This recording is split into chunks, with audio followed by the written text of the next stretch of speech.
वाढदिवस म्हटलं की वारेमाप खर्च करणं असं जणू समीकरणच बनलंय।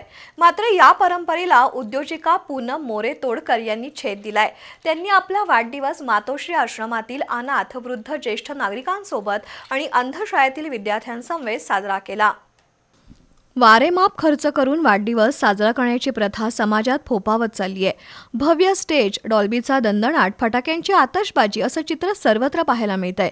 हे चित्र एकीकडे असलं तरी अजूनही काही व्यक्ती वाढदिवस अत्यंत साध्या आणि विधायक पद्धतीनं साजरा करून सामाजिक बांधिलकी जोपासत आहेत। सामाजिक कार्यकर्ते आणि यशस्वी उद्योजिका पूनम मोरे तोडकर यांनी आपला वाढदिवस मातोश्री आश्रमातील अनाथ वृद्ध ज्येष्ठ नागरिकांसोबत साजरा केला।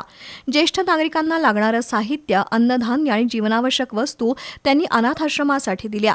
ज्ञानप्रबोधन भवन संचलित अंधशाळेतील मुलांबरोबर वाढदिवस साजरा केला। या विद्यार्थ्यांना त्यांनी शालेय साहित्य दिलं। तसंच या शाळेतील मुलांसोबत तोडकर यांनी सहभोजनाचा आनंद घेतला। पूनम मोरे तोडकर यांच्या वाढदिवसाच्या निमित्तानं अनाथाश्रमातील वृद्ध आणि अंध विद्यार्थ्यांच्या चेहऱ्यावर आनंद ओसंडून वाहत होता।